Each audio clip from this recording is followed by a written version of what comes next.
నమస్కారం. ఎంకే న్యూస్‌కి స్వాగతం. గ్రామంలో పులి సంచారం దూడమూతి. సంఘటన స్థలాన్ని పరిశీలించిన రాష్ట్ర ప్రభుత్వ whip Aleru MLA B. Yadadri Bhuvanagiri జిల్లా యాదృట మండలం రాళ్ల జనగం గ్రామ పరిధిలోని వ్యవసాయ బావి వద్ద పులి సంచారం కలకలం రేపింది. ఈ ఘటనలో పులి దాడి చేసి ఓ దూడను చంపి రక్తం పీల్చి వేసినట్లు గ్రామస్తులు తెలిపారు. సమాచారం అందుకున్న వెంటనే తెలంగాణ రాష్ట్ర ప్రభుత్వ విప్ ఆలేరు ఎమ్మెల్యే బి. సంఘటన స్థలాన్ని సందర్శించి పరిస్థితిని పరిశీలించారు. ఈ సందర్భంగా బాధిత రైతును ఎమ్మెల్యే ఓదార్స్తూ ప్రభుత్వం తరఫున అన్ని విధాల సహాయాన్ని అందిస్తామని హామీ ఇచ్చారు. అటవీ శాఖ అధికారులతో మాట్లాడి తగిన చర్యలు తీసుకోవాలని సూచించారు. ట్రాప్ కెమెరాల సహాయంతో, డ్రోన్ కెమెరాల సహాయంతో ప్రత్యేక టీంలను ఏర్పాటు చేసి గుర్తించాలని తెలిపారు.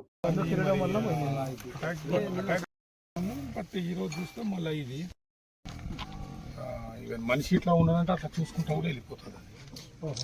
నార్మల్ మేము ఇద్దరం మళ్ళీ వచ్చి చూసేవాడుతాం. మళ్ళీ జనం వచ్చి కూరగాయలు కుక్కలు అన్ని ఒకటి 4 రోజులు దాన్ని వెతికేంత వరకు కూడా నైట్ ఇప్పుడు ఉండకుండా 7 గంటల వరకు వచ్చేటట్టుగా 6 గంటలకు వెళ్ళిపోయేటట్టు. అదేమున్నా ఏం సంచరించినా వాళ్ళు ఏం చెప్తున్నారు అంటే వాళ్ళ అనుభవంతో వాళ్ళు చూసినది రాత్రిపూటనే సంచరిస్తుంది. మనం దాన్ని డిస్టర్బ్ చేస్తే తప్ప మన మీదకి వచ్చేది కాదు అంటున్నారు. వాటి లక్షణాలు అవి. దాన్ని మీరు దృష్టిలో పెట్టుకొని కొన్ని రోజుల వరకు ఒక 15 రోజుల వరకు ఎర్లీగా వెళ్ళిపోయి పొద్దున రండి. అట్లయితే కొంచెం మన సేఫ్లో మనం ఉంటాం. మళ్ళీ ఒంటరిగా కాకుండా ఇద్దరు జతతో వస్తే కొద్దిగా ప్రాబ్లం లేకుంటుంది, భయం లేకుంటుంటుంది. 7 తర్వాత రావాలి మీరు. కుక్క వచ్చినా భయం అవుతుంది, ఏదైనా వచ్చినా భయం అవుతుంది. ఇటు ఒక 100-150 మీటర్లు అక్కడ నుంచి వచ్చి నేను అచ్చు కూడా దింపిన. అక్కడ ఉంది ఒక అచ్చు.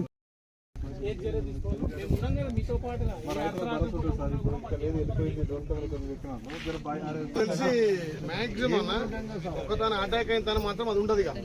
ఆ నైట్ మళ్ళీ 10-20 కిలోమీటర్లు సంచరిస్తుంది.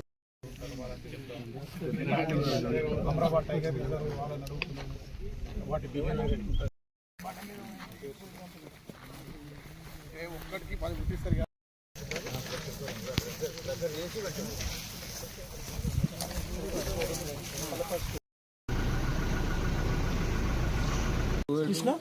మీడియా మిత్రులు నమస్కారం. ఈరోజు ఆలేరు నియోజకవర్గంలోని యాదృట మండలం రాళ్ల జనగం గ్రామంలో రాత్రి సుమారు 1 గంట ప్రాంతాన టైగర్ సంచరించిందని చెప్పి ఇక్కడ ఎవరైతే నిర్దిస్తున్న రైతులు చెప్పడం, దానికి ఆనవాళ్ళుగా ఒక లేగదూడను కూడా దాని కూరలు కనపడి చంపడం జరిగింది.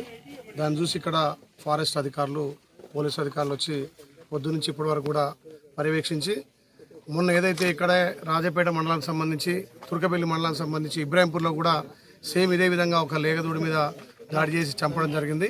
మరి అదే ఆనవాళ్ళు కూడా ఇక్కడ లేగదూడడం కూడా అదే ఉంటుందని బహుశా నిర్ధారణకు వచ్చింది. అధికారులు కూడా ఇంకా ఇక్కడ ఈ చుట్టుపక్కల ప్రాంతాన్ని కూడా పరిశీలించి అవసరమైతే డ్రోన్ కెమెరాలు కూడా తెచ్చి దాన్ని ఆచూకీ కనుక్కోవడానికి ప్రయత్నం చేస్తున్నాం. ముఖ్యంగా ఈ పరిసర ప్రాంత గ్రామ ప్రజలకు కూడా మా పోలీసు సిబ్బంది కూడా గత వారం నుంచి కూడా రైతులు వీలైనంత తొందరగా ఇళ్లకు చేరుకొని పొద్దు పొడిచిన తర్వాతనే ఇళ్ళకి వస్తే, మామూలుగా పులి నైట్ ప్రాంతాన్ని సంచరిస్తుంది కాబట్టి దాన్ని పూర్తిగా పట్టుకునేంత వరకు, దాని జాడ తెలిసేంత వరకు కూడా ఈ ప్రాంత రైతులంతా కూడా అప్రమత్తంగా ఉండి ఉదయం సూర్యోదయం అయిన తర్వాత సాయంత్రం సూర్యాస్తమయం కాకముందుకే ఇంటికి చేరుకొని తన ప్రాణాలు కాపాడుకోవాలి. తప్పకుండా ప్రభుత్వ బాధ్యతగా ఇక్కడ స్థానిక ఎమ్మెల్యేగా ఈ ప్రాంతాన్ని తప్పకుండా జల్లెడబట్టి ఈ ప్రాంతంలో ఉంటే మాత్రం దాన్ని ఎట్లయినా పట్టుకునే ప్లాన్ చేస్తాం. అధికారుల ఇక్కడ ఫారెస్ట్ అధికారులతోటి తప్పకుండా ఒక వారం రోజులు నిఘా పెట్టి ఈ ప్రాంత ప్రజలను కాపాడుకునే బాధ్యతగా ముందుకు పోతాం. రైతులకు విజ్ఞప్తి ఏంటంటే మీరు మీ జాగ్రత్తలు ఉండాలి. ఒకవేళ కనిపించినా కానీ అది మనుషులను చూసుకుంటూ పోతుంది తప్ప అధికారులు చెప్పేదాన్ని దాన్ని డిస్టర్బ్ చేయకపోతే అది కూడా ఏం డిస్టర్బ్ చేయదంటూ. ముఖ్యంగా పులి అనేది రాత్రిపూటనే సంచరిస్తుంది కాబట్టి రాత్రిపూట ఇక్కడ చేర్ల కావాలి కానీ, ఇక్కడ మేకలు కానీ, వాళ్ళ గొర్రెజీవాళ్ళ కావాలి ఉండే రైతన్నలు దయచేసి 15 రోజులు మీరు ఇళ్లనే పడుకోవాల్సిందిగా విజ్ఞప్తి చేస్తూ తప్పకుండా దీన్ని జాడ దొరికేంత వరకు కూడా అధికారులు మేము ప్రయత్నం చేస్తామని విజ్ఞప్తి చేస్తున్నాం. సరే, ఇప్పుడు రైతు అక్కడ పులి కానీ ఏమైనా అటాక్ చేసినప్పుడు కొంత ప్రభుత్వం నుంచి అక్కడ డాక్టర్ కూడా వచ్చి పంచనామా చేసి దాని కాస్ట్ ఏందో నిర్ణయిస్తాడు. ప్రభుత్వం నుంచి వచ్చే ఆదాయం పారితోషికంతో పాటు నేను ఇక్కడ ఎమ్మెల్యేగా ఆ కుటుంబానికి కూడా ఒక 10,000 రూపాయలు ఆర్థిక సాయం చేస్తా. ఎందుకంటే బర్రె కూడా ఆ రైతు పాల మీద ఆధారపడి రోజు 5 లీటర్ ఇచ్చే బర్రె కాబట్టి సుమారు నెలకి 20,000 ఆదాయం ఉంటుంది అతనికి. ఆ బర్రె కొనుక్కోవడానికి నేను కూడా ఒక 10,000 సాయం చేస్తాను.